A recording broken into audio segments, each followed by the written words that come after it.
We're fixing. Check 1, 2.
And with my apologies, it'll just be 1 or 2 more minutes.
Okay, well, my system is getting ready here. We can get underway. Welcome, everyone, to the 56th meeting of the Planning and Housing Committee. I want to acknowledge that Ottawa is located on the unceded territory of the Algonquin Anishinaabe Nation, whose culture and presence have nurtured and continue to nurture this land. Clerk, may I get a roll call, please? Councillor Brockington? Councillor Curry? Here. Councillor Dudas? Councillor Councillor Johnson? Here. Councillor Kavanagh? Present. Councillor Kelly? Present. Councillor Kitts? Here. Councillor Lowe? Present.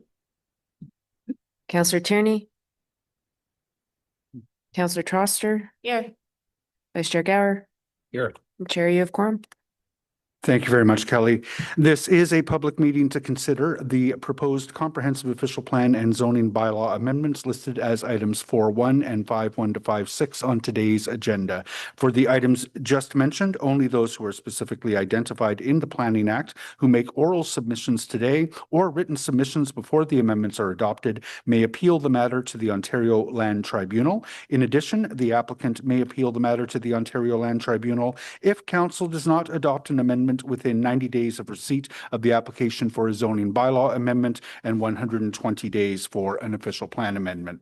To submit written comments on these amendments prior to their consideration by City Council on November 12th, 2025, please email or call the committee or council coordinator.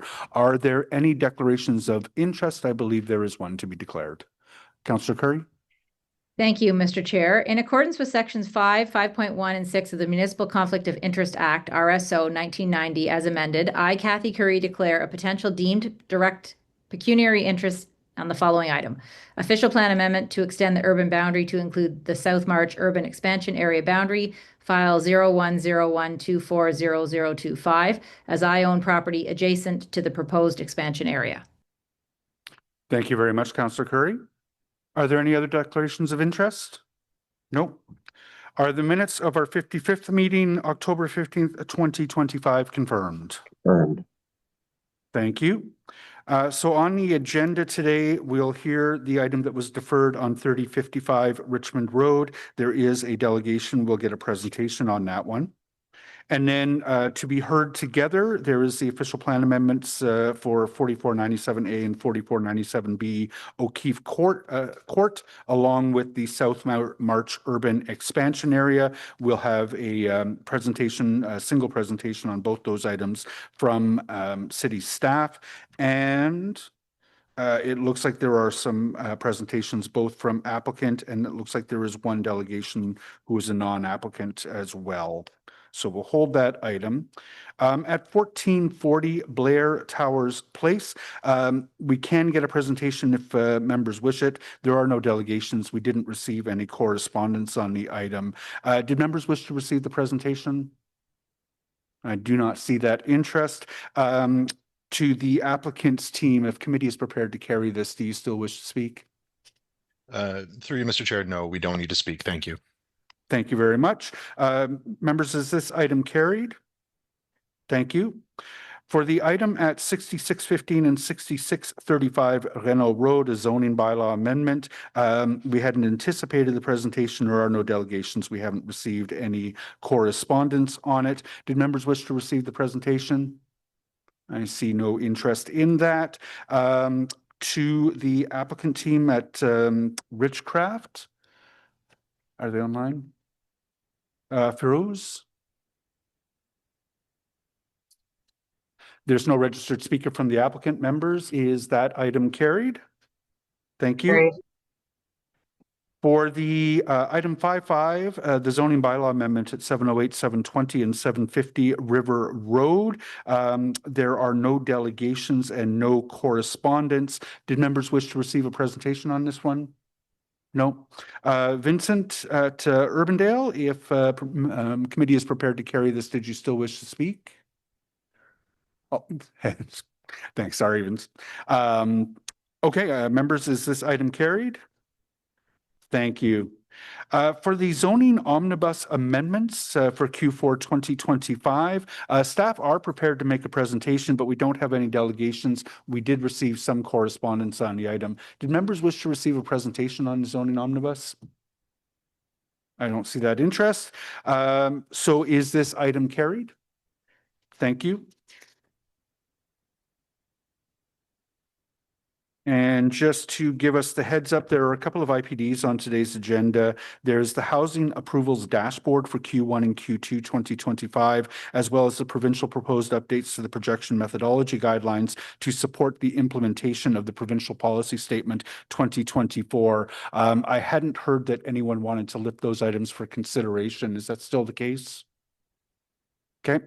Can we carry those now or receive those now? Thank you. So let's go back to the start of the agenda with our first held item, which is item 4.1, the zoning bylaw amendment for 3055 Richmond Road.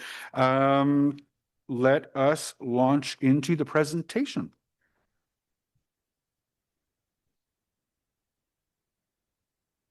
Good morning, Amanda. Whenever you're ready, we're in your hands.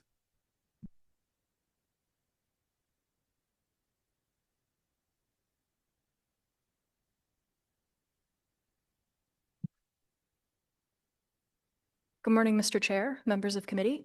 My name is Amanda Davidson, and I'm here before you today to present the staff recommendation for a zoning bylaw amendment application for 3055 Richmond Road. Next slide, please. The subject site is located within Ward 7 Bay on the north side of Richmond Road, east of Bayshore Drive and Ridge Valley Drive, and west of Laurier Avenue. Surrounding land uses consist of low-rise residential, and further west of the site is the Bayshore Shopping Center and transit station. Next slide, please. Under the city's official plan in Schedule B3, the site is located within the outer urban transect and is designated Main Street Corridor. The site is located within 1 kilometer of the Bayshore Transit Station, as noted, and is also an O train station as per Schedule B3. Next slide, please. The proposal is for a mid-rise 5-story apartment building with 21 dwelling units and is subject to a concurrent site plan control application. It is noted that the proposal is considered 5 stories due to the change in grade on the property to the rear and the zoning bylaw definitions such that the underground parking level is considered a story. The proposal includes 9 resident parking spaces located within the underground parking garage. The proposal also provides 26 bicycle parking spaces in both internal and external locations. The front and rear yard consist of soft landscaping with a proposed amenity area in the rear yard. And driveway access to the underground garage is located along the west side of the property.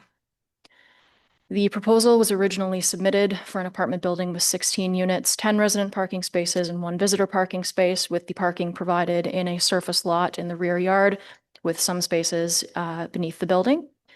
The application was revised with changes to increase the unit count, expand the building footprint towards the rear, reduce and relocate the proposed parking entirely to the underground garage, and the rear yard parking area has been replaced with soft landscaping in the current proposal. Next slide, please. Regarding the rezoning, the site is currently zoned residential first density subzone GG. The zoning amendment seeks to rezone the lands to residential fifth density subzone B with a maximum height of 16 meters and a special exception to permit the proposed mid-rise apartment dwelling with site-specific zoning provisions. The R5B exception would establish a resident parking rate of 0.4 spaces per residential unit, remove the minimum requirement for visitor parking, permit a minimum interior side yard setback of 3 meters, and permit a maximum driveway width of 6 meters intended to accommodate a portion of the driveway as a lay-by. Next slide, please. Staff recommend approval of the application. The proposal conforms with the official plan direction for Main Street corridors, which envisions a more urban-built form with heights between 2 and 40 stories subject to transition policies. As noted, the proposed built form is considered mid-rise, but has a generally low-rise appearance from Richmond Road and provides for transition through a step back at the rear. The retention of mature trees at the rear will also provide screening to adjacent properties. Further, the proposal provides for additional housing options in close proximity to transit. The site is located within approximately 1 kilometer of a transit station, which is also a future O-train station. The site is currently well-serviced by existing transit routes with connection through Bayshore. And staff consider the reduced parking appropriate given the transit context and future O-train connectivity, and also consider that it conforms with the official plan policy that states minimum parking may be reduced along corridors. Further, the reduced parking allows for additional retention of landscape area in the rear, which provides for screening through tree retention and new planting. And specific design and servicing details will continue to be addressed through the concurrent site plan control process. That concludes the staff presentation. Thank you, and we're available to answer any questions. Thank you very much. Before we go to questions of staff, there is a public delegation. Ibrahim Saad. Ibrahim, are you online? Okay.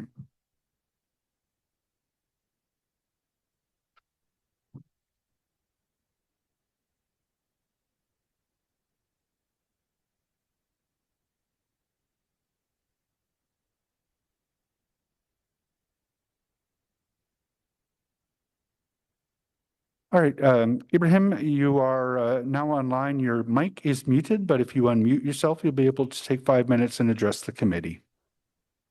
Hello. Good morning. We can hear you. Please, good morning, please everyone. proceed with your presentation. Good morning.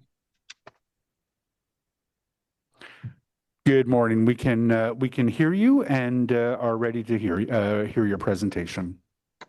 Good morning. I've been living in Ottawa for the past 33 years, and I used to live in a high-rise building or mid-rise. Anyway, I moved into this area just because it's a nice area. The view from the building is very nice. But however, I moved into this area because it's a housing and it's a nice green space. And it's very quiet. On the weekend, it's like you live in a country. There is no noise, nothing. And now this proposal is gonna, I know it's same thing as it happened on 3055, sorry. 3051, they created like a big building in there. And what happened because of during the construction, what's happened, it was very noisy, lots of distraction, like people work from home, and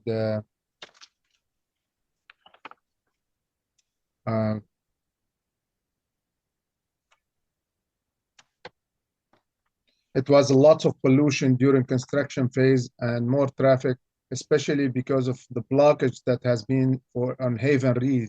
Like we have a back street called Haven Reed. There's a blockage. I don't know why in there. You can't go in.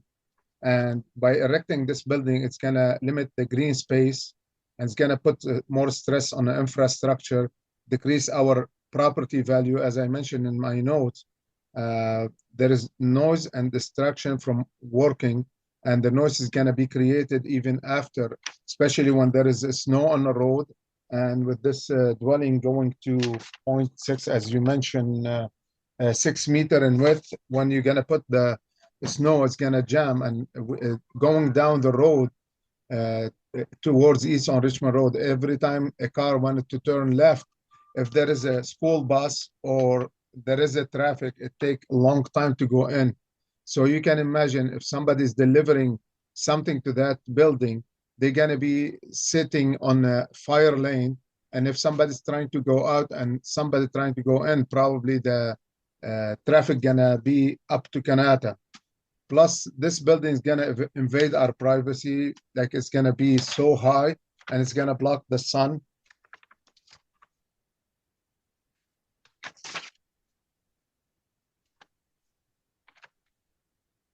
And I don't understand, like everyone in Ottawa, at least they have 2 cars per household.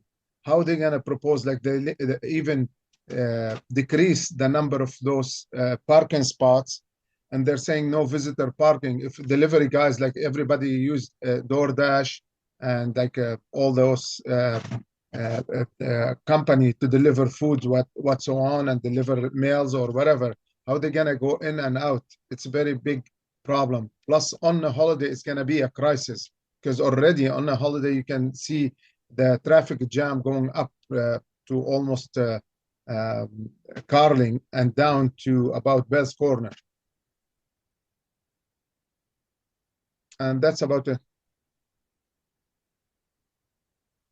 Okay, thank you very much, Ibrahim. There is a question for you from Councillor Kavanaugh.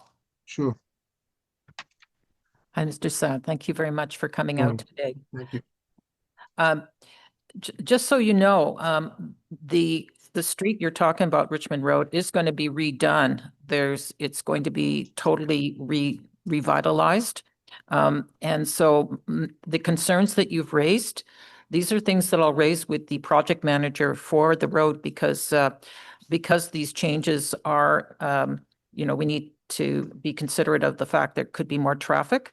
But there's going to be a complete street on Richmond Road. I don't know if you're aware of that. It's been in the works for a long time, should have been done by now, but it's coming. And it means that there's going to be cycle lanes, and the road is going to be completely repaved. First, they're going to do a lot of infrastructure work. So hopefully that helps with the traffic concerns that you've raised. And I can imagine that everyone is concerned about traffic, but obviously there's less traffic when there's less cars, which is, this site is not applying for cars, much parking. So I don't know if there's any other concerns that you'd like me to raise with the applicant. Yeah, like you're saying, there is no cars. Like I know less cars, but I think everybody is going to be parking on Belleville, and they're going to be parking on Du Maurier to go in that building, because they're going to have at least 2 cars per household. Plus, when they did the road, when they did the adjacent building there, they did the crappy work, and every time like a mid-size or bigger truck pass by, the whole neighborhood shake. It's not just my house. Everybody's house on this side is going to be shaken. Unless you're going to widen the street, it's going to create more traffic. And even if you widen it, like I said, it's not going to resolve the traffic problem. Actually, it's not going to be widened. It's going to actually just be the same, but it's going to have wider sidewalks and bike lanes. But anyway, I'm going to raise your concerns with city staff and the applicant to address your concerns that you've raised. And thank you very much for taking the time to come out. Thank you. And I hope you raise the other concern as well. Thank you very much. Thank you very much, Ibrahim. Appreciate your intervention today. Does the applicant still wish to speak? Sure, please.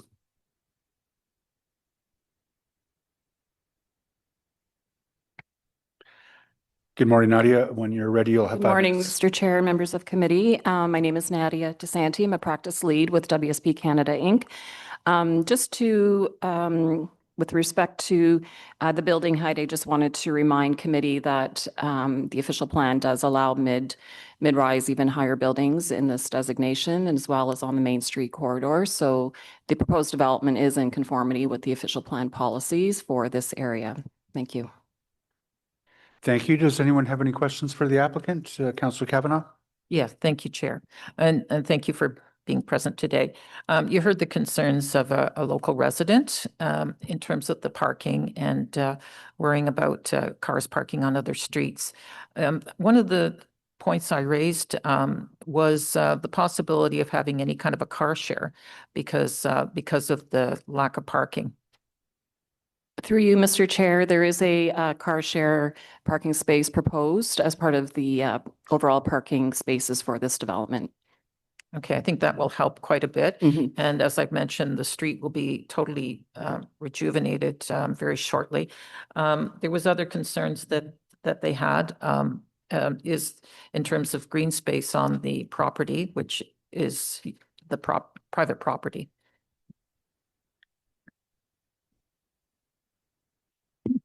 So through you, Mr. Chair, there is green space landscaping is proposed. We have also accommodated the front yard has a lay-by for any deliveries. We've maintained the 6.1 meter easement on the west side, which is a city easement. So we've maximized the landscaping as much as we can, given the site configuration and site constraints. Thank you. So you've allowed for delivery because there's no visitor parking. So that was a concern that was raised. Yes, Okay, thank you very much. you're welcome. Thank you very much. And Ms. Sante, I don't see any further questions for you. Appreciate your intervention today. So we will move on. I have been remiss in getting what I think is a relatively minor technical amendment on the table. Vice Chair? Oh, Councillor Kavanaugh, sorry. Okay, this is just a minor amendment. Whereas the consultation details in document 3 for the report zoning bylaw amendment, 3055 Richmond Road, report contains some but not all consultation details for the report, and therefore be it resolved that the Planning and Housing Committee accept the updated report with all consultation details that have been received and forward to council. Thank you. Thank you very much, Councillor Kavanaugh. So questions of staff? Thank you, Chair, and appreciate that this is being raised. It's been a long time coming. We did the consultation more than 2 years ago, and just wanted to address some of the concerns that were raised by the resident in terms of typical concerns about parking and traffic. This is pretty typical now with the fact that the parking has been reduced, but I just wanted that to be addressed. And I appreciate the fact that the applicant is saying that there's going to be a car share, which will help in terms of people not needing a car or second car if they have a car. So I don't know if you have any comments on the reduced parking, and there is bike parking as well, 26 spaces, I believe. I don't know if it's totally secure, but anyway, just want to ask you if you'll go over that. Thanks. Yes, good morning, Mr. Chair. Thank you, Councillor, for the question. So as the applicant has shared, they did consider, they are including the car sharing space. But of course, through the process, the zoning bylaw amendment, and there is a site plan control application as well, that balance of parking and proximity to transit, et cetera, was considered. The official plan directs that parking is appropriate to be reduced on Main Street corridor. So of course, that was something that was considered. And importantly too, this site is very close to Bayshore, which will have a future O-train station.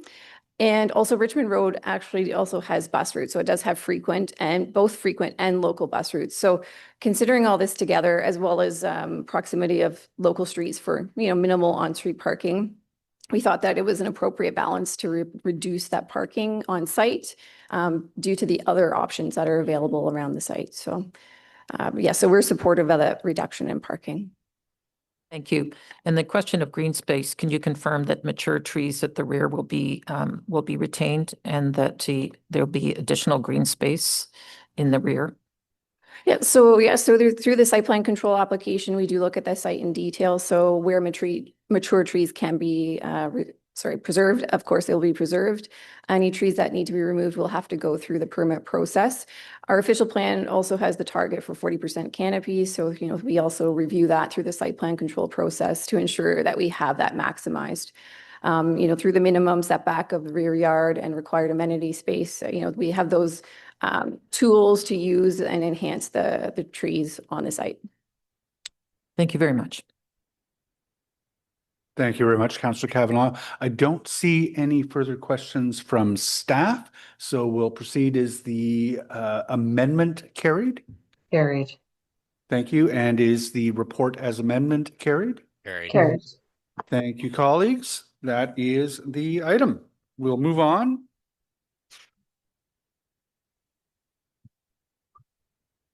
To a combined consideration of items 5.1 and 5.2, the official plan amendment for 4497A and 4497B O'Keefe, along with the South March urban expansion area. I'm anticipating that there might be some procedural discussion.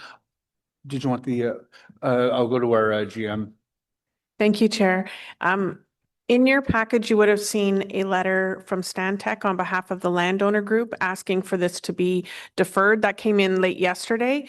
We've since had conversations with the South March landowners, and they would like to ask council to defer this item, and we would bring it back in the new year. We'll have some more conversations with them. So while the presentation has been combined, staff have no objection to deferring the item. The only reason the no report recommendation is here is because we're being appealed. So if they want to talk, then we would like to do the same. So we could do the presentation, if you would need a motion to defer that, but we could do the presentation and just focus on the O'Keefe file that is next on the agenda. Let's get the deferral motion out and carried first then, and then I'd ask staff just to keep that in mind as they make the presentation on the remaining O'Keefe item. Vice Chair? Mr. Chair, Mr. Mark? you do have one delegation on South March. I believe it's Mr. Palmer.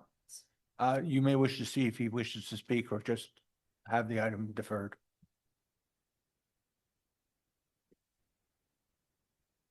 Yeah. So let's get the deferral item, let's get the deferral motion on the table.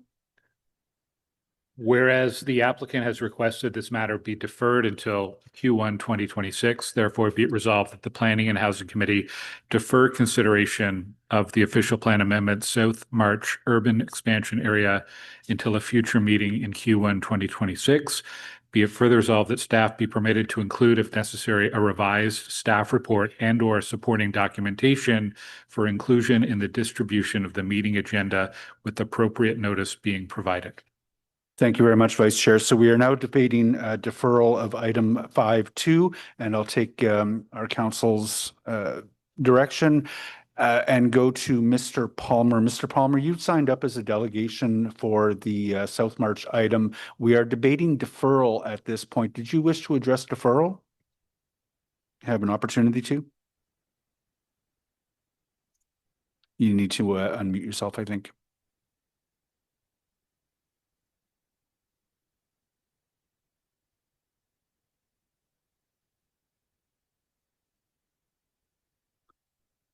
Mr. Palmer, I'll give you just another few seconds here to unmute yourself and just let us know whether you wish to address the deferral that is currently on the table for this item.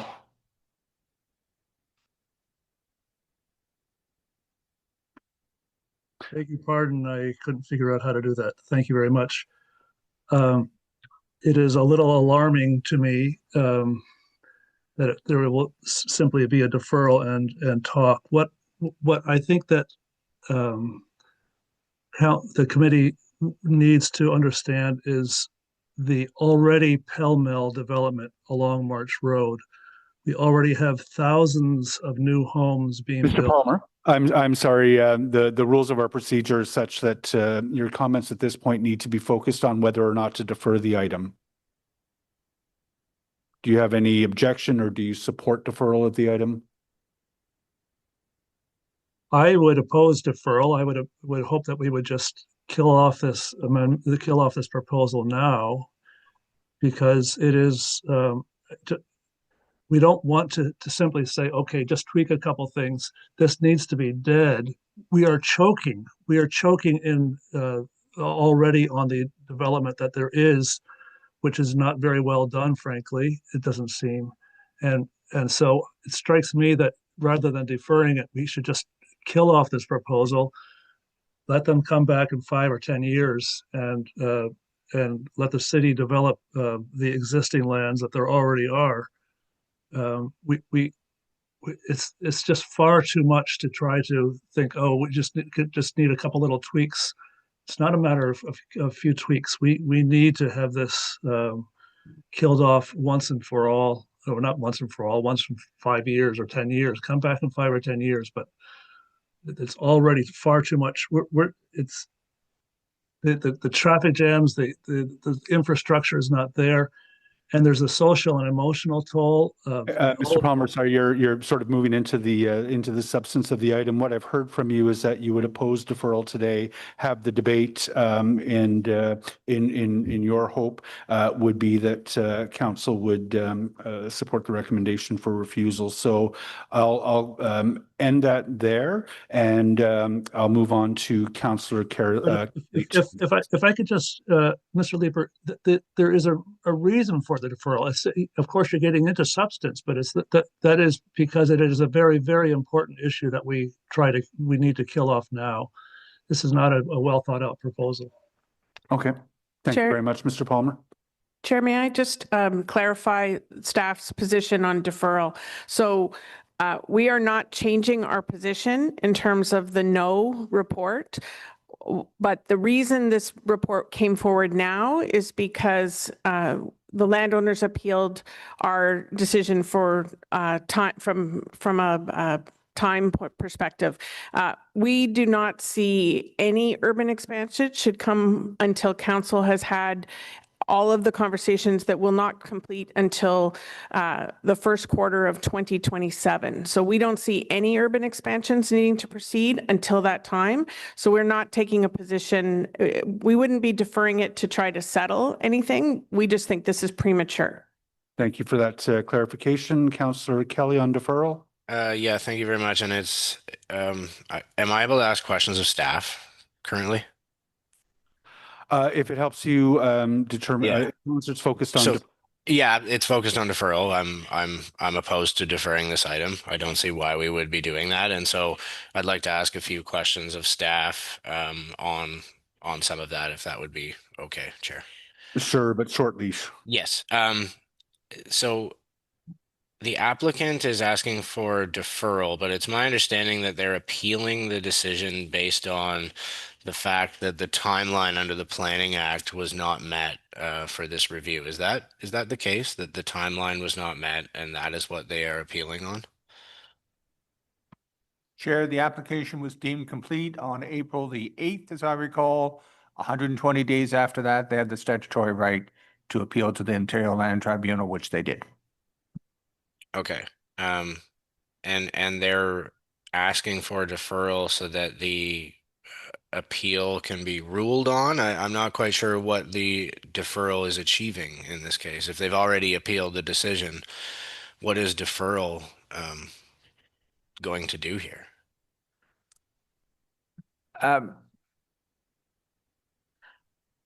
What I received from legal counsel and others who have read Mr. Willis's letter may wish to add to it. They wish to have the possibility of discussions with the city. So that is what was communicated to me by legal counsel for South March. And I would imagine that there's already been discussions that have taken place as part of this application. So, Mr. Chair, I would add to Mr. Merck's comments that the reason why they're requesting deferral is because the results of the growth management strategy in Q1 2026 may alter their decision point on whether they wish to proceed with an appeal on this file or not. Okay. And then, so I guess my next questions would be, this is supposed to go to the Agriculture and Rural Affairs Committee tomorrow. How would this work if this was deferred here today? Would another deferral motion need to be brought to the Agriculture and Rural Affairs Committee tomorrow? And can you help me figure out what this looks like in terms of procedure for tomorrow's meeting and what a decision at ARAC would do if it was different from the decision here today? Mr. Chair, there would have to be a deferral motion at ARAC tomorrow. And in the event of contradictory motions from Planning and Housing Committee and Agriculture and Rural Affairs Committee, Council, of course, would decide. Okay. Well, those are my questions. Thank you for the leash, Mr. Chair. I will just say that I was very excited about the staff recommendation here. And so I'm absolutely opposed to deferral. I don't see any reason to do that. I think staff have put a lot of time and energy into this review and did a great job in doing so. And I think this might have been the first review that they undertook as part of the new model where people can just, or developers can just apply for urban boundary or village boundary expansions whenever they feel like it, outside of a comprehensive review by staff. So want to thank staff for the time and energy that they've put into this, and urge my colleagues to vote against deferral. There's absolutely no reason to do that. Just like there's no reason for further incursions into rural Ottawa with suburban sprawl. We can accommodate the population within our urban boundary, which has been mentioned many, many times at this committee. Thank you very much for your time. Thank you, Councillor Kelly. Councillor Brockington. Chair and colleagues, I'll just add, I can't recall a time where a request for a deferral was refused.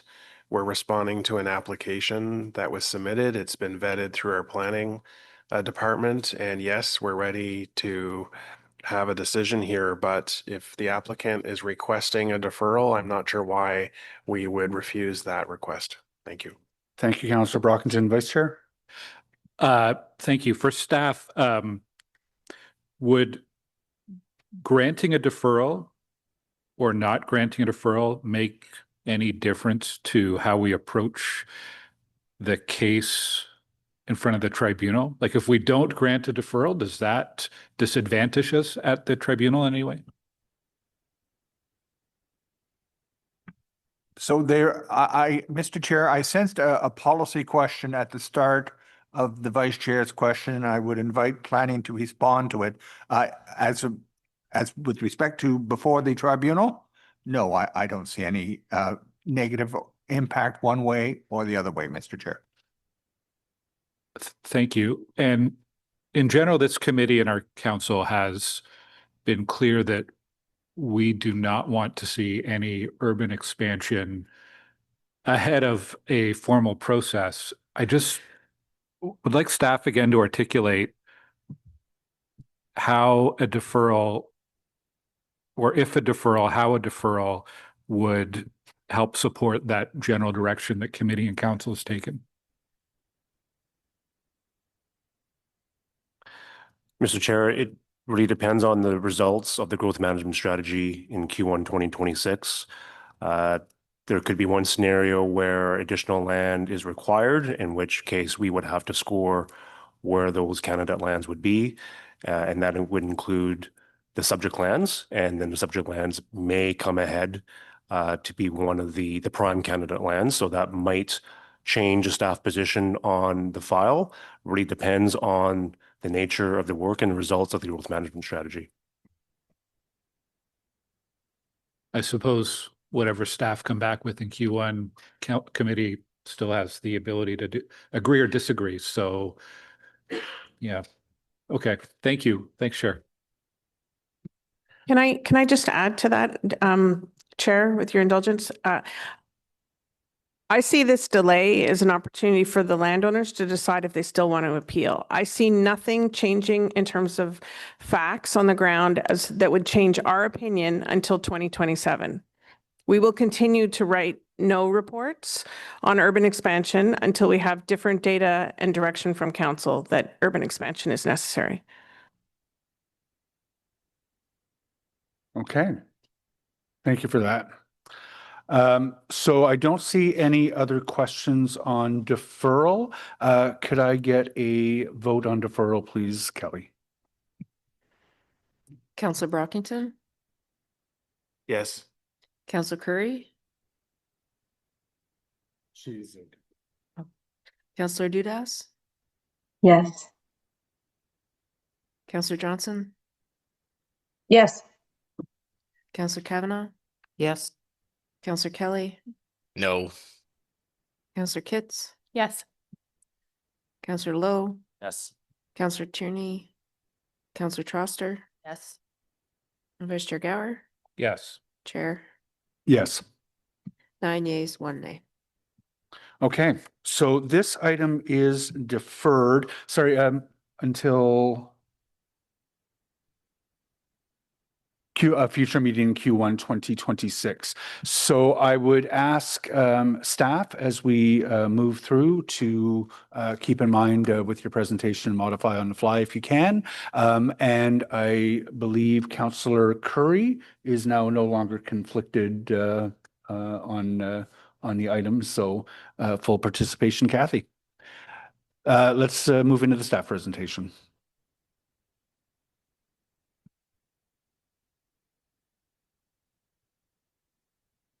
Good morning, Chair, member of Planning Committee. My name is Stream Shan, and I am the file lead for the South March portion. But unfortunately, you're stuck with me as we prepare the joint presentation for the first part. I'm here with my colleague Melanie Gervais, who's the file lead for the O'Keefe application. So we're before you today to go through the official plan amendment for the 4497 O'Keefe Court urban expansion area. Next slide, please. The O'Keefe application was submitted in October of 2024, and as staff was working through the application, it was appealed for lack of decision to the Ontario Land Tribunal. Therefore, staff is before committee today to provide a recommendation on the application, which include a recommendation for staff to defend the city's position before the Ontario Land Tribunal. Next slide, please. You would have seen this previously, but the city is currently undertaking the official plan growth projection update. It all started in October of 2024 when the province introduced the new provincial planning statement, of which there are two major changes that impacted these applications.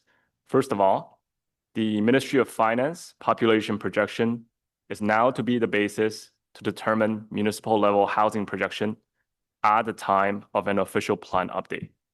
However, before that happens, the growth projection within the city's current official plan is the basis to determine land need. And this is the way we're evaluating the privately initiated application. And secondly, the new PPS also provide the ability for applicant to submit privately initiated urban expansion application, whereas previously they were all considered as part of a city-initiated comprehensive official plan review process. Staff kicked off the growth projection process in June of this year and have worked diligently in moving the process along, including bringing forward the vacant greenfield residential land survey to this committee in October. And later this week, staff will bring forward the rural residential land survey before the Agriculture and Rural Affairs Committee. Next slide, please. In January 2026, staff will bring forward recommendation for growth projection at a joint committee meeting, to be followed by growth management update, determination of whether settlement area land is required, and if required, settlement area expansion scoring criteria, and the ultimate scoring of expansion lands. It is expected the process will wrap up in Q2 of 2027, when staff will bring full recommendation for the updated growth projection official plan amendment to a joint committee and council. Next slide, please. And with that, I'll pass it off to my colleague Melanie to discuss the council approved process for privately initiated urban boundary expansion applications. Thank you, Stream. On October 16th, 2024, Council approved a new process to review and evaluate urban boundary expansion applications, which includes the following 5-step evaluation process. The objective of steps 1 and 2 is to assess the capacity and identify requirements for new and/or upgrades to off-site trunk water and trunk wastewater infrastructure. Step 3 is to determine whether the city currently has enough land for future residential development for the next 15 years. Step 4, which should only be completed if land need is determined to be required in Step 3, rates all potential parcels and selects the best parcels that meet identified criteria that conform to the PPS, which includes potential transit ridership, most efficient and cost-effective water and wastewater infrastructure, integration and connectivity to existing community, proximity to existing services and amenities, and avoidance of agricultural resource area and other environmental conflicts. Next slide, please. We had initially included this slide at the beginning since it would apply to both applications, but we cannot change the order of the slides, so we will speak to the land need right now. The mid-2024 Greenfield Residential Land Survey, which was received at Planning and Housing Committee on October 1st, concluded that based on current official plan growth projection, the applicable 15-year timeframe requires 1,268 net hectares. As of July 1st, 2024, the designated and available Greenfield residential supply consisted of approximately 1,582 net hectares, or 18.7 years of supply. This alone is enough to meet the PPS requirement. There's also an additional 339 net hectares of residential land on future neighborhood expansion areas that will be added to the mid-2025 count as these lands became eligible for PPS supply after July 1st, 2024. The 339 hectares will increase the land supply to almost 25 years of supply. Therefore, the need for additional land has not been demonstrated. And given that there is no land need at this time, any privately initiated urban expansion is considered premature. However, we will go over the specifics for the O'Keefe application. Next slide, please. The O'Keefe Court Urban Boundary Expansion OPA was deemed incomplete in November 2024 because steps 1 and 2 had not been completed. The applicant then submitted an appeal to the Ontario Land Tribunal. The Ontario Land Tribunal rendered their decision on May 8th, 2025, and deemed the application complete as of November 29th, 2024. The applicant filed another appeal on May 21st, 2025 for lack of decision, as more than 120 days had automatically passed since November 29th, 2024. This report is therefore required to obtain council direction for the OLT hearing scheduled for June 2026. Next slide, please. The subject lands are 72 hectares in size and are located east of Highway 416, north of O'Keefe Court, and west of Cedarview Road. The site is currently vacant and includes an abandoned quarry, provincially significant wetlands, a significant woodland, and a hydro corridor that bisects the two properties. The surrounding land uses include a rural estate lot subdivision to the east, with greenbelt lands further east, Lytle Park and a rural industrial parcel to the south, with urban development further south. The Highway 416 to the west, with rural industrial uses and aggregate uses further west. And lastly, the Highway 416 to the north, with greenbelt lands further north. Next slide, please. In accordance with the PPS, the applicant is requesting to expand the urban boundary outside of a comprehensive review or official plan update. The application proposes to redesignate the lands from rural countryside under the Rural Transact to neighborhood under the Suburban Transact and create an area-specific policy in Volume 2C to permit heights up to 6 stories. The proposal would include a total of approximately 1,493 new residential units, being 675 detached and townhouse dwellings and 818 apartment dwelling units, with building heights between 2 and 6 stories. The proposal also includes a mixed-use area that is envisioned to include mid-rise mixed-use buildings. Next slide, please. The city's analysis in Step 1 confirmed that there is no existing or planned capacity to supply the proposed expansion lands via the central drinking water system. An estimated $31.5 million in off-site upgrades to the city's central drinking water system is required to deliver capacity to the site's edge. This amount reflects only the off-site works needed to make city water available at the property line of the subject area.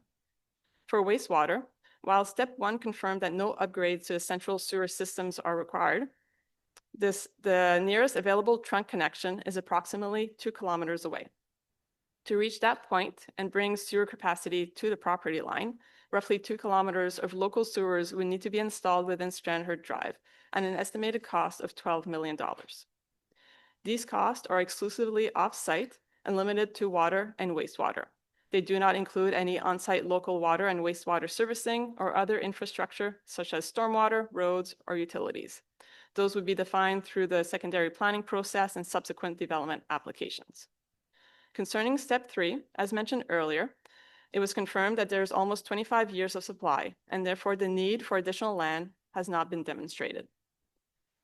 Next slide, please. The settlement area parcel analysis, which is step 4, should only be completed if step 3 determines that land need is required. However, the same parcels were previously scored in the 2021 Growth Management Report, and it's not anticipated that the results would be substantially different if the scoring was redone today.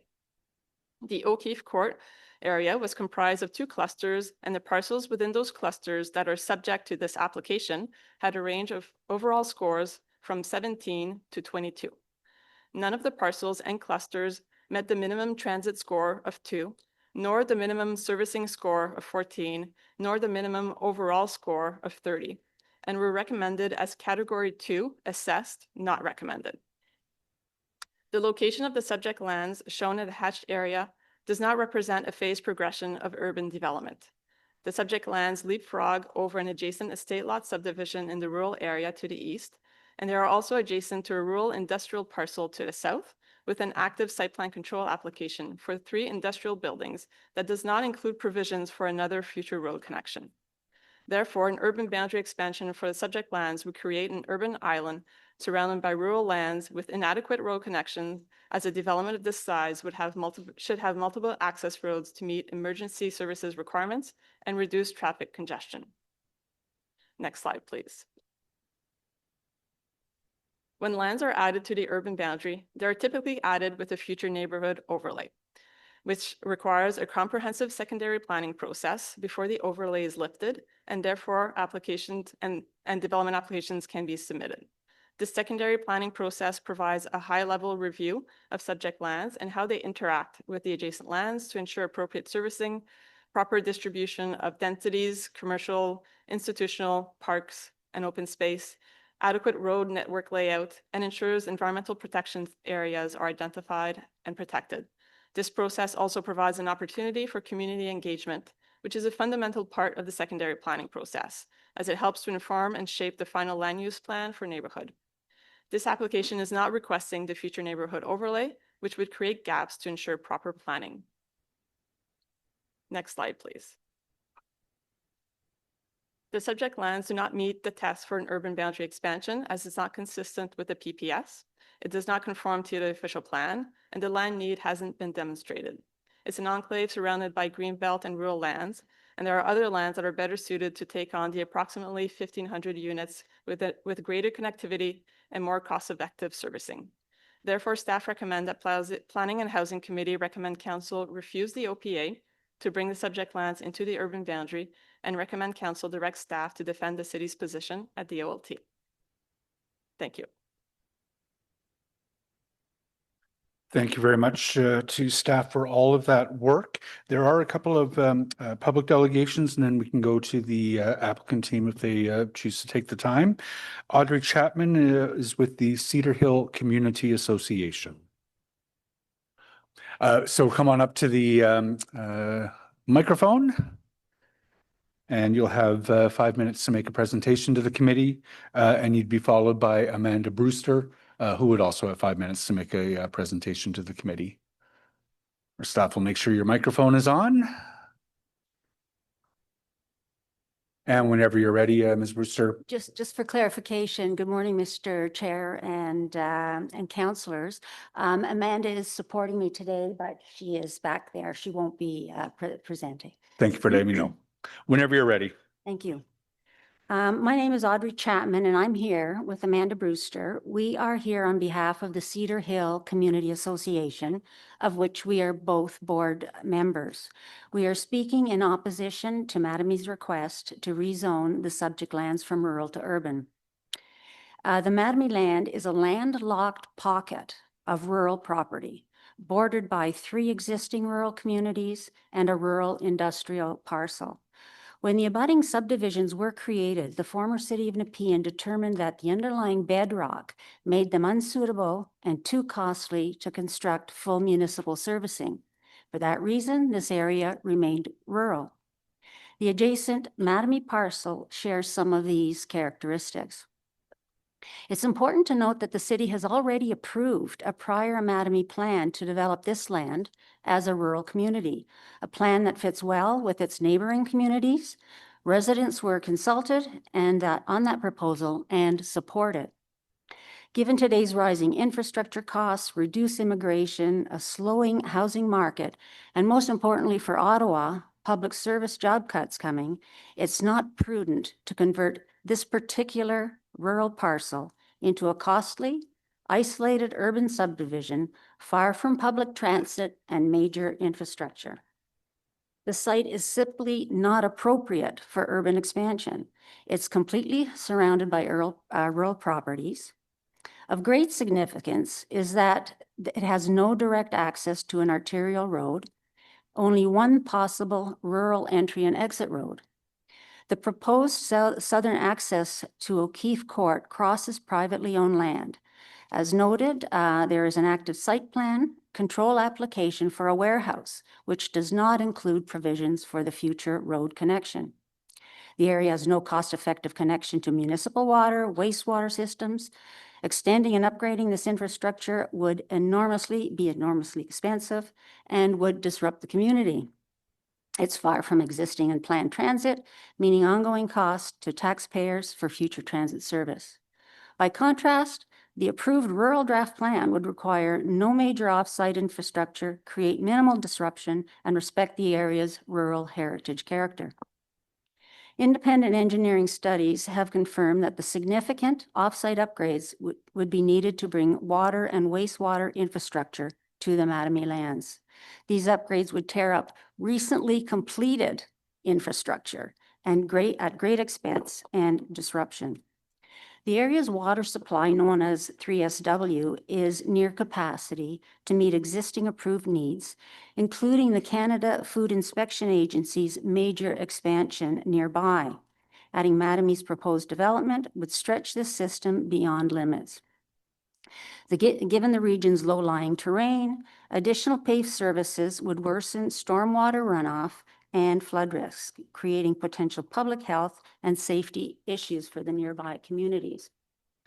As noted, Mattamy lands include provincially protected wetlands. Mattamy's own environmental impact study acknowledges that multiple federal and provincial permits would be required to disturb nearby lands. No permits granting permission have been filed. Urbanizing this area would permanently alter the rural character and put surrounding wetlands, wildlife, and the mature tree canopy at risk. The financial risk must not be glossed over. The off-site infrastructure cost alone is estimated at $38.1 million, and there's no written commitment from Mattamy to cover its 95% share of those costs. The taxpayer should not be expected to subsidize a development that is unnecessary, impractical, costly, environmentally damaging, especially when the city has more than enough, more appropriate land already identified to be brought into the urban boundary to meet the future needs. In summary, it appears that the Mattamy proposal has failed tests of good planning. It's not necessary, isolated, costly, environmentally risky, and contradicts the city's own planning principles. Leaving the land as rural is the most fiscally responsible and sound environmentally and community-supported path forward. Given the above, we urge that the committee here deny Mattamy's request. Thank you for your time and consideration. Oh, and to my oral comments, I did submit just some supplementary additional detail in a written submission that you will have. Thank you. Thank you very much, Ms. Chapman. I'll see if there are any questions for you from committee members, of which I don't see any. So thank you very much for the delegation today. I'm going to guess that the applicant team would like to make a few comments. Come on down.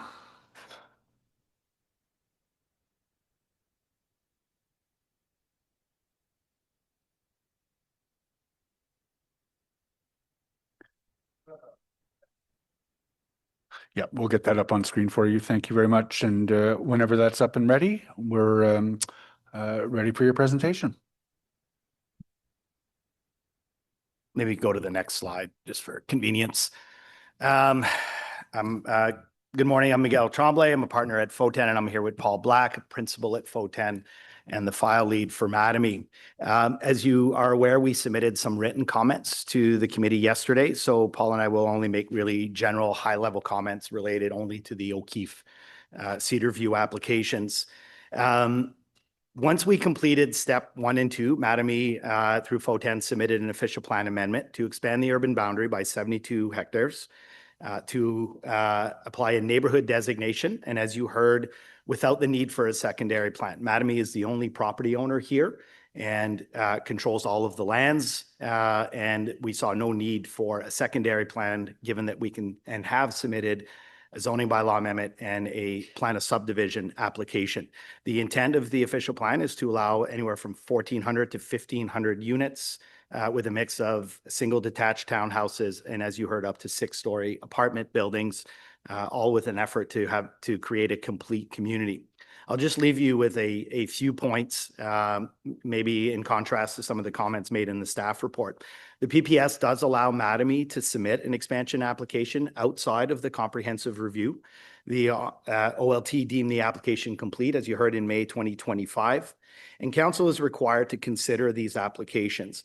There's a criteria that's outlined in the provincial policy statement, as well as your staff report, that these decisions should be made based on a need to designate additional lands to support a range of uses and typologies, confirm that there is sufficient servicing capacity, and to allow the orderly and phased urban expansions. There are other criteria, but they're less relevant here, and we won't focus on those. But as you heard, the city is expected to protect for a 15-year supply. This is a minimum as identified in the PPS. It's not a maximum and it's not an absolute target. The intent of having it as a minimum is that it provides flexibility and buffering in case that some of the other lands in the inventory don't come online for reasons of constraint, marketing considerations, or ownership. And I would think it would be short-sighted for the city to limit themselves to the minimum related to an expansion, knowing that some of these other lands may not come online in a timely basis. Having said that, we have, in support of this application, done an analysis of the projections based on the Minister of Finance projections. The city is working towards that objective, and we understand that. But in our scenario that we prepared for the application in our planning rationale, we expect that the city will ultimately require urban boundary expansions, and we are of the opinion that the Mattamy lands are very well suited, and that's the second point. Maybe next slide, if you wouldn't mind. From a physical context, these lands are actually strategically located. Despite the graphics shown, they are abutting the urban boundary to the north, separated only by Highway 416, which would form a natural edge to our urban boundary limits. They are in proximity to urban and suburban subdivisions to the south. They're in proximity to employment areas, including Citygate and O'Keefe business parks.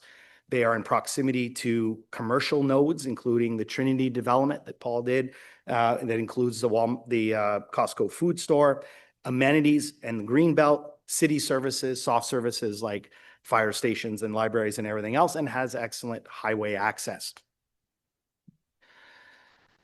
Despite the notions in the staff report, roads and transit can respond to the intensification of these lands. They can be designed and built to urban standards, allowing for transit loops and extensions from the business parks and the commercial areas that are in very close proximity. The staff report, for instance, highlights that there's no sidewalks on O'Keefe and Onassis. Well, these are rural neighbors. And as part of a subdivision and zoning process, these facilities would be expanded and you would see municipal sidewalks and all of the other infrastructure to support an urban subdivision. But recall that these lands are already designated and zoned for residential. This is essentially an intensification play in that there's already 88 country estate lots on municipal water. They already have municipal water. This is essentially an intensification. And in our opinion, an urban community is a better use of land with a broader range of densities and contributes to a more complete community. There was a previous review of these lands as part of the 2022 OP review, and they scored 20. But our analysis and our planning rationale is that they were misscored and should have actually scored closer to 70 out of 90 for a range of reasons. And these would actually been an excellent candidate as part of the previous OP review. But the important point is that these lands can actually be developed now in contrast to some of the other lands within that inventory with minimal servicing interventions. Despite the presentation, there are servicing options that would mitigate for those costs that were identified in the report. There are other ways to service these lands. Lastly, the aggregate impact issue has been mitigated and all the development lands are well outside 500 meters. And I'm not going to get into the details, but the short answer is the province has created a legislative framework that allows you to consider these expansions. We think they're well suited for an expansion candidate, and we'd encourage you to reconsider your recommendation at the OLT. Thank you. Thank you very, excuse me. Thank you very much, Councillor Kitts. Thank you, Chair. So I understand the dispute between your position and staff's is adequate servicing, including a cost of $31 million to upgrade the drinking water system. So is that a cost Mattamy is willing to absorb? This goes forward. So I think it's important to note, so we went through step 1 and step 2 of the city's process for urban boundary expansions, and the city's own report notes an upgrade to the water main, but also states that alternative servicing options are available, which would be on-site mitigation. So those include adjusting grading, on-site pressure boosting, building height limitations, oversizing services. So that's the city's own report that provides alternatives. Our engineering consultant has confirmed the same, that there are alternatives to upgrading the water main that would be part of a typical subdivision process that wouldn't require that upgrade to the water main. Okay, I can ask staff about that. And then the other major issue I see is that there's a connector road required to connect the lands to the south that are not under Mattamy's ownership. What's the plan for that? I mean, the short answer is the city has consistently fought these applications, didn't want to deem them complete. We're having to incrementally get ourselves there. As part of this process, they will negotiate with the properties group who owns the lands, and they will secure the road if they get to the point where there's an appetite for this expansion. I mean, that's typical.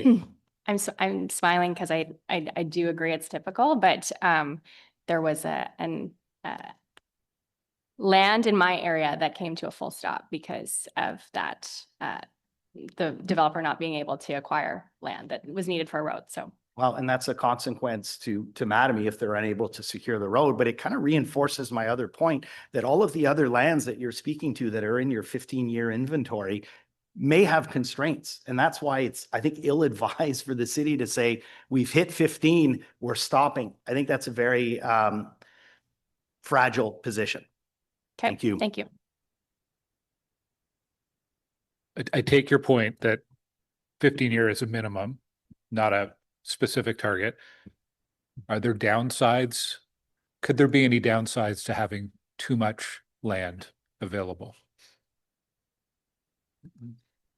Too much housing? I'm gonna say no, in that most of these expansion areas, the cost of servicing these are at their cost. And if there is no demand for those lands, then they wouldn't build them and those lands wouldn't actually come online. But again, like, as we know, it could come down to reasons of ownership or timing or marketing that these other lands don't come online. And I don't think it's a cautious approach for the city to not elevate that target somewhat, given that and it's not my point, it's the PPS's direction, that this is a minimum. Well, where do we stop then? Like, why not just designate everything as greenfield? I think you have criteria as to how to evaluate these lands. I think the point that we're making is these actually are very good lands. There may be other lands that somebody may want to designate, but actually aren't well suited. They're on different types of land uses. They're not in reasonable proximity to food stores and have potential for transit loops. They're not near employment. Our point is these lands are actually really good lands. We felt back in 2022 that the city misscored them. And I still think the city is misevaluating how important and successful these lands can be to contribute to your urban growth program. Okay, thank you. Thanks, Cheryl. Thanks, Councillor Kavanaugh. Yeah, thank you, Chair. One of the issues was transit score, which was very low, and there is nothing nearby, and that it would require, if we want to have people not in cars, then we want transit. How do you get around that one? And is Madam E willing to pay into that? So maybe just first a general comment. I don't know, Paul, if you want to add to it, but because we're not the transportation consultant, but the city evaluating rural lands for candidate sites and then determining that there's inadequate transit seems ill-founded, if you will. I think what the city needs to look at is, are there opportunities to upgrade or connect into the transit system? This is a 72 hectares of vacant land. I'm pretty sure there is no transit to these lands, and nor should there be. But if Mattamy is allowed to develop 1,400 units or 1,500 units, then there's an obvious opportunity to loop. These business parks are 2 kilometers away, and they are the largest business parks in the southwest area of the city. So there's ample opportunity to loop bus service into these business parks, into the commercial areas. Right now, there's no reason to, and it seems kind of silly to me that we're evaluating it based on that notion. Paul, if you have any. Yeah, I'll just add in the scoring in 2022, and then again in our planning room supporting documents for this application. I mean, it's been demonstrated and suggested several ways that transit could be provided to these lands. Obviously, local transit connection. We're not talking about extending the LRT to these lands. We're talking about local bus service that can get people to the transit way in a reasonable amount of time so that they can get to the rapid transit network, but also the local transit network providing connections to employment and services, as Miguel mentioned. So it has been a consideration, and we do think it's easily achieved on these lands. Thank you. I think the average taxpayer is concerned about how much it would cost in terms of just all these amenities, all these infrastructure, pardon me, that is needed for something in this area. But I have to admit, there's a certain irony here when Taywin is pretty much the same, and yet we accepted that. I can't help but laugh when I read the reports. It could have been written for Taywin. But anyway, I trust our staff. The scoring is important. We do need expansion lands eventually, but we have to look at the overall cost. And anyway, that's what's important as well. Thank you. Thank you very much, Councillor Kavanaugh. I don't see any further questions from members for the delegation. Thanks for your intervention today. The opportunity is now for questions to staff. Thank you, Chair. And I will also refer to the elephant in the room that Councillor Kavanaugh did. From your perspective, how did these lands compare to Taywin, which we previously approved in terms of all of those scoring factors, including access to utilities and to transit? Counselor, we're not in a position to comment on Taywin because we don't work in that area and we weren't engaged in the file. So I'll defer over to Royce and Marcia if they wish to handle that one. But for our South planning team, that's out of our scope. So, Chair, as a reminder, Taywin was not scored to the same effect that these lands were during the official plan review. So to do an apples to apples comparison on the scores is not available because Taywin was not scored. It was brought in through council direction. Okay. Well, the irony is not lost on me. I mean, I was not a member of council when Taywin was chosen, but I'm aware that it was scored lower by staff and then council opted to move forward. So, I oppose yeah, anyway, I don't think we need more sprawl. I worry about endless expansion, but I'm also aware of this contradiction that we're living with right now, that we're rejecting these applications, which may actually be closer to some of these services than Taywin is. Nonetheless, I'll support the staff recommendation at this point because I don't think we need even more sprawl, but this was ultimately a political decision that council made and we're going to be paying for it. So thank you. Thank you, Chair. I'll just clarify, Taywin wasn't scored lower. It wasn't scored, but yeah. My question, we deferred the last item, partly because we will be contemplating new growth projections in January 2026. So I'm wondering why we wouldn't defer this item for the same reason. Mr. Chair, this one is actually scheduled for a hearing for 5 weeks, beginning June 1. South March is not so scheduled. Okay, gotcha. Okay. And then on the applicant saying that there are alternate solutions to the water main. Oh, just looking for a staff comment on that. So as it was noted in the report, so although the construction will be borne by the applicant, there is maintenance and replacement costs that are, post-development that would fall to the taxpayer. And we didn't think that it was financially viable to proceed in that way. I do believe we have Sue Johns online if you have specifics that you could clarify. Thank you, Mr. Chair. There are alternatives to lots of servicing plans. So when the proponent indicates that they have investigated other, and staff has as well, if this were to proceed, we certainly will examine engineering at a much more fine level of detail to be able to come to an approved plan if that's council's wish. Okay, thank you. Thank you, Councillor Curry. And if I could just ask staff to bring the mic a little closer to themselves, would be great. Thank you. Sorry, Councillor Curry. Yeah, I just have one question really on this file about the transit comments and conversation. I mean, I'll just give you some information that, we have Canada's largest tech park in Canada North. I don't know if you know that, but, 700 companies, 60,000 jobs. We can't get a bus to the tech park. So this has been in existence for many, many, many years, decades, and we still do not have good transit to the Canada North Tech Park. So you look at a new development, you think, oh, right, it's great for transit, and we'll just need to get some buses. So my question to staff is, do we ever ask OC Transpo, what would that actually look like for you to get adequate transit? If there's these great business parks there, wonderful to hear.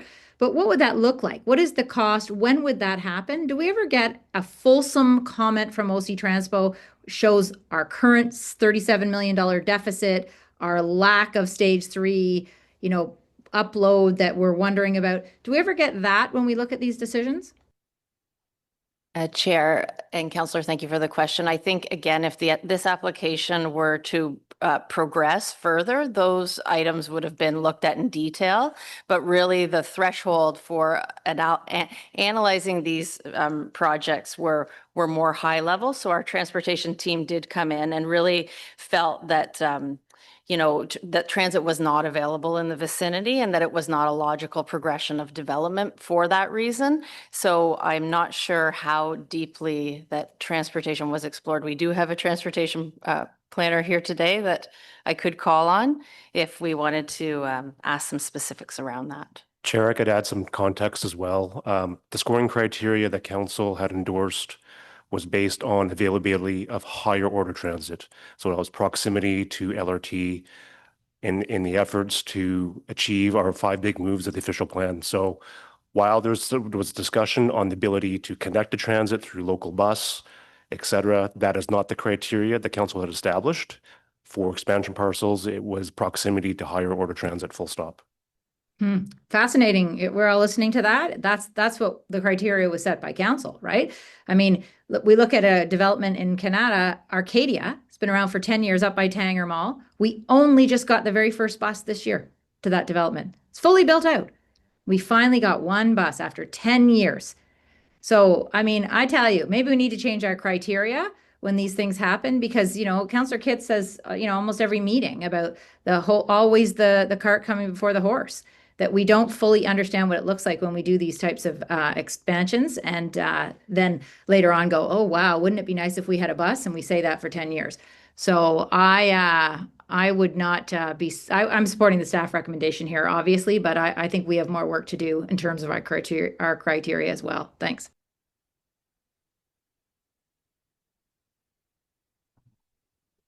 Thanks, Chair. What do staff envision the medium to long-term use of this property to be? What do we envision it to be used other than the current purposes, which is completely underutilized, other than being, as the staff report says, woodland and marshland and just vacant land?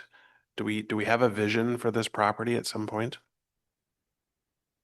Thank you for the question. We do actually have a draft approved subdivision for this rural estate lots. So it's very similar to what we see now, just to the east. So that's what we would be envisioning. And when a development is proposed and there are known municipal infrastructure improvements that need to be made, either augmentations to existing or brand new infrastructure, how do we determine how much is paid for by the developer versus how much is paid for by the city? Mr. Chair, if Sue John's the Director of Asset Management, could comment on that response? Thank you, Mr. Chair. When council approves development through the official plan, and our regular process is that we identify infrastructure needs, we just identified for the new official plan through the infrastructure master plan. Those trunk level backbone services then progress into the development charges bylaw, where the analysis is done to apportion costs. In cases like this, where we'll have site-specific costs not included in the development charge, there would be analysis using those same principles of cost sharing that we apply to determine what is a local benefit and what is a community benefit. So that will be new processes if an urban expansion were to proceed, because certainly we have not done that before. But there will be steps to determine cost apportionment based on the benefit that is accrued to the lands related to the new infrastructure. Thank you for that. So just as an example, in the staff report, it says upgrades to the city's drinking water system is required at a cost of 31.5 million. Would staff need to do further analysis based on your answer about what portion of that cost would be billed to the developer versus what would be paid for by the city? Mr. Chair, that's correct. At a very high level, those changes are not contemplated for any other reason than this expansion at this time. The further analysis would identify if there is other benefits to the community, but at a very high level, it would be 95% attributable to these lands and probably 5% to the community, because there could be some ancillary benefit to the community. At a high level, that would be my estimation today. Okay, I appreciate that. I only know this property because my daughter started playing soccer in the park that's off O'Keefe Court.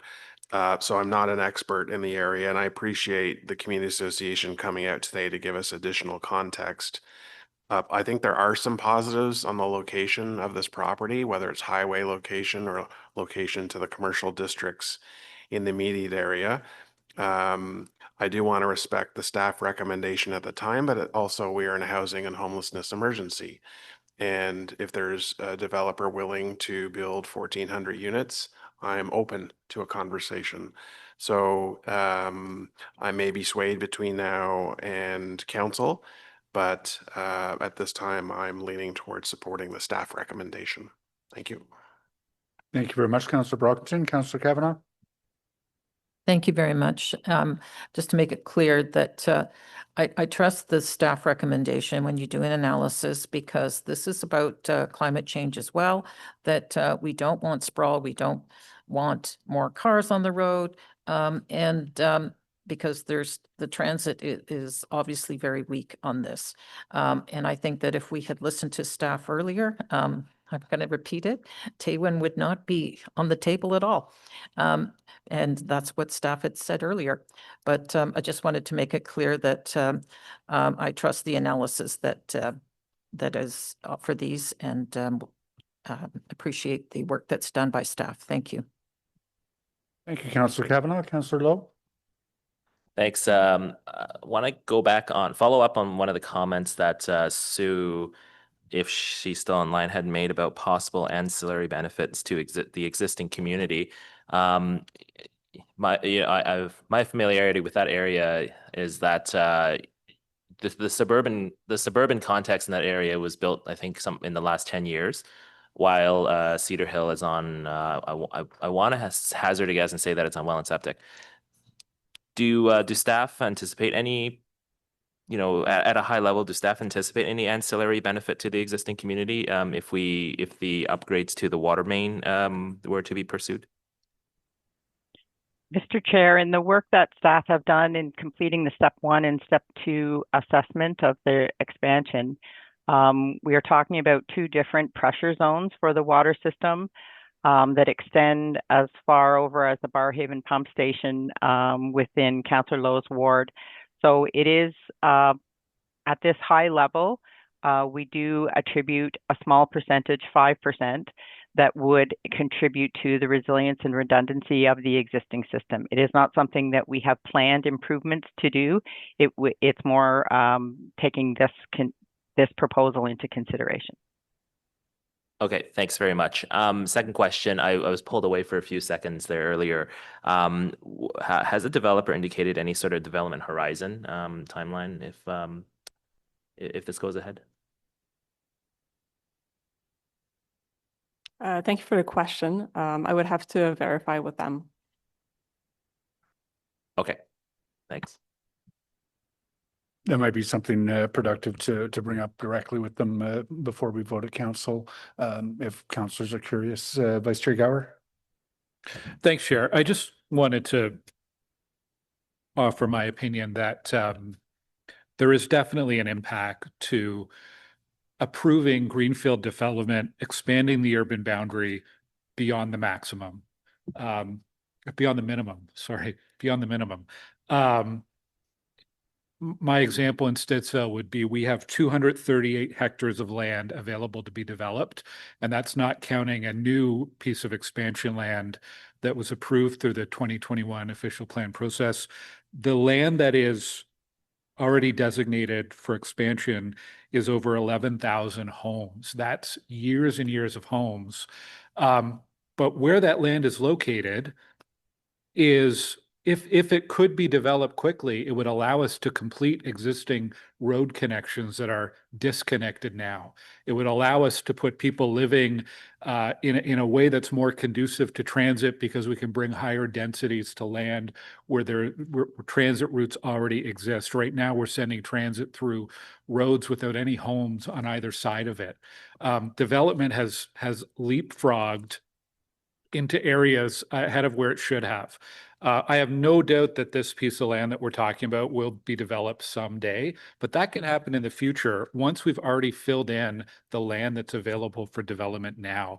And I think if we get too far ahead of ourselves in designating too much land, we're going to have more of this leapfrogging development, and it's expensive to maintain for the city. It creates all sorts of disjointed roads and connections in our neighborhood. So we have a process that we've decided we're going to follow to determine where we need to expand and develop next, and we need to follow that process. Thanks, Chair. Thank you, Vice Chair. Councillor Kitts? Thank you, Chair. I'm going to need a little bit of latitude here, but just because it keeps getting mentioned today, I wanted to explain something that doesn't seem to be well understood. So when we contemplated the growth management strategy, staff recommended we approve Category 1 lands, which were scored, and then council had a decision to make. We can go for Category 2 lands, which were scored and are basically what we're contemplating today. Pieces spread out across the city that have challenges with servicing, with transit, etc. Or we could move forward with Taywin, which concentrated, instead of sprinkling it around all of the city, it was a concentrated area. So there seems to be some misinformation about how that all played out. So I just wanted to reiterate that that is how we came to the decision of Taywin. It wasn't A, B, C. It was category 1, and then we had 2 decisions to make. And as you're seeing, there are challenges with parcels spread across the city as well. Thank you. Thank you, Councillor Kicks. I don't see any further questions of staff. Thank you very much for the work that you've done on this. I will just echo Vice Chair Gower's comments. I couldn't say those better myself. Part of building an affordable city is to make sure that as we expand, the parcels that we add are the ones that are the least costly for those future taxpayers. And we don't necessarily know today which parcels those are in advance of completing the staff process for looking more comprehensively at which parcels to add if we do in fact need to add more land, which I suspect most people don't disagree with. So I would like to continue to support staff in that comprehensive and holistic exercise rather than continue to be forced down this path that the province has done with the legislation that has created some chaos in planning across Ontario. So my urging to members would be to support the staff recommendation. And with that said, I don't think we have any amending motions or anything on this one. So it is a vote on the staff recommendation to refuse the official plan amendment and direct staff to defend the city's position at the Ontario Land Tribunal. Is that carried? Carried. Sorry? Okay, thank you. Thank you very much, colleagues. I believe that is the substantive agenda. So we'll move to the notices of motion for consideration at a subsequent meeting. Are there any notices of motion?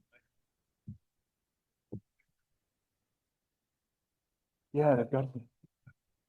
We'll get to that one in just a moment. I promise. Are there any inquiries?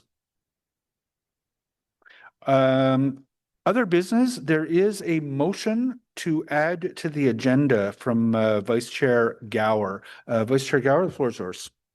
Yeah, seeking council support to add an item to the agenda relating to signage at the Stittsville Lions Club on Stittsville Main Street. So is that added for consideration? For today, if we can. For today? Yeah. Yeah. So is that carried? Carried. The agenda, thank you.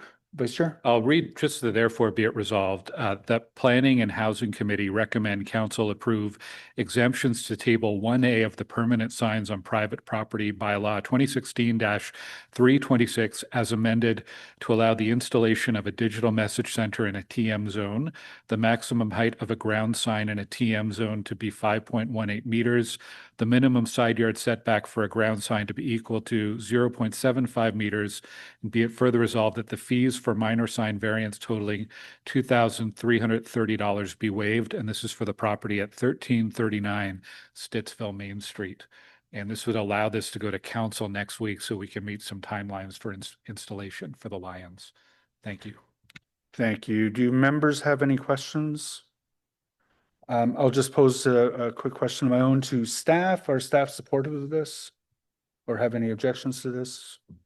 Chair, staff is supportive. Thank you. Members, is this item carried? Carried. Thank you very much. Thank you, Vice Chair, for bringing that. We are adjourned until our next meeting, which will be on Wednesday, November 19th, 2025. Thank you very much, everyone.